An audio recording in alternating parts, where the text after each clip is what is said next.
बिस्मिल्लाहिर्रहमानिर्रहीम। औज़ुबिल्लाहि मिनश्शैतानिर्रजीम। बिस्मिल्लाहिर्रहमानिर्रहीम। अस्सलामु अलैकुम वीवर्स, कैसे हैं आप? उम्मीद करती हूँ आप सब खैरियत से होंगे।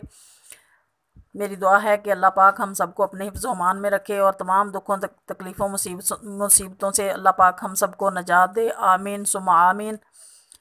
तो वीवर्स, मैं आज आपको ऐसा एक अमल बताने जा रही हूँ कि ये उन बहन भाइयों के लिए है जो हर तरफ से मायूस हो चुके हैं। तो मेरे भाइयों, मेरी बहनों, मायूसी कुफ़र है। अल्लाह पाक फरमाते हैं कि मायूस तो वो हो जिसका रब ना हो। तो हमारा तो रब मौजूद है, लेकिन हम इधर उधर भाग दौड़ कर रहे होते हैं, लेकिन हमारा काम नहीं हो रहा होता। तो आज मैं आपको ऐसा एक मुजर्रब अमल बता रही हूँ जिसको करने से इंशाल्लाह जिस किस्म की भी आपकी मुश्किल होगी, जिस किस्म की भी आपकी कोई तकलीफ़ होगी, कोई परेशानी होगी, इंशाल्लाह इस सलातुल हाजात की बरकत से आपकी वो मुश्किलात आसान होगी। इससे पहले आप मेरा चैनल सब्सक्राइब करें और बेल आइकन को भी प्रेस करें ताकि मेरी हर नई आने वाली वीडियो आप तक पहुंचती रहे। शुक्रिया। तो वीवर्स, अब मैं आपको वो 2 रकात नमाज नफल बताने जा रही हूँ जिसके पढ़ने से, जिसकी बरकत से इंशाल्लाह आप मुश्किलात से नजात पाएंगे। तो नमाज़ पढ़ने का अफजल वक्त जो है वो तहज्जुद का टाइम है, सलातुल हाजात के पढ़ने का। लेकिन अगर किसी को अचानक कोई मुश्किल दरपेश आ गई है या वो तहज्जुद के टाइम उठने का आदी नहीं है तो कोई मसला नहीं है। दिन के किसी वक्त भी वो ये 2 रकात नमाज नफल अदा कर सकता है, बशर्त ये कि मकरूह टाइम ना हो। मकरूह टाइम मगरिब के दरमियान का टाइम और जो दिन में दोपहर का टाइम होता है, इस टाइम के अलावा किसी वक्त भी, किसी टाइम भी ये नवाफिल अदा किए जा सकते हैं। तो इनका पढ़ने का तरीका ये है कि नियत करें सलातुल हाजात की कि मैं 2 रकात नमाज नियत करता हूँ या नियत करती हूँ सलातुल हाजात की, और पढ़ती हूँ अल्लाह के वास्ते। मुँह खाना काबा शरीफ को अल्लाह अकबर कह के 2 रकात नमाज नफल अदा करने हैं। और इसमें कोई शर्त नहीं है कि कौन सी सूरत पढ़नी है। आप कोई सी भी सूरत फातिहा के बाद, यानी कि जैसे हम नॉर्मली तौर पर नमाज़ पढ़ते हैं तो किसी भी कोई भी सूरत हम पढ़ लेते हैं सूरह फातिहा के बाद। इसी तरह ये इन 2 रकातों में भी सूरह फातिहा के बाद कोई सी भी सूरत हमने पढ़नी है।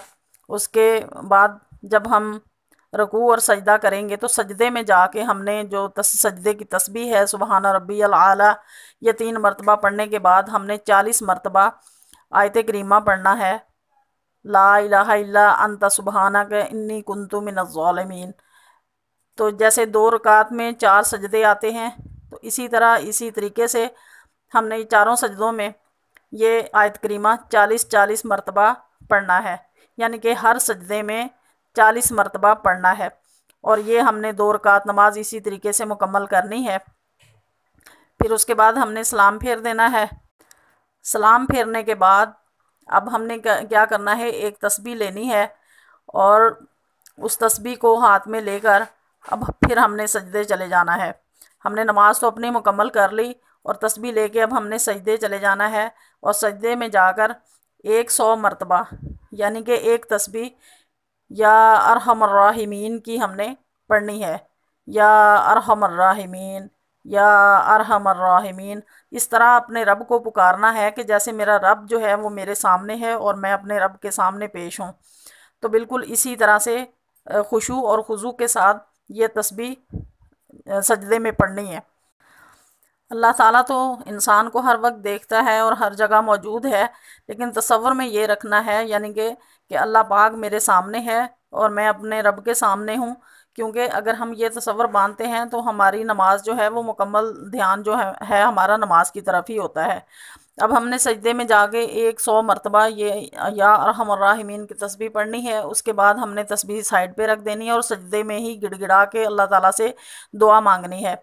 और दुआ मांगने का तरीका क्या है सबसे पहले आपने दुरूद पाक पढ़ना है, फिर उसके बाद आपने सूरह फातिहा पढ़नी है। सूरह फातिहा पढ़ने के बाद आपकी जो दुआ है वो आपने अल्लाह ताला से करनी है, गिड़गिड़ा के करनी है, और उसके आखिर में फिर आपने दुरूद पाक पढ़ना है और फिर आपने सजदे से सर उठाना है। तो इंशाल्लाह सजदे से सर उठाते ही आपको इंशाल्लाह खुशखबरी मिलेगी।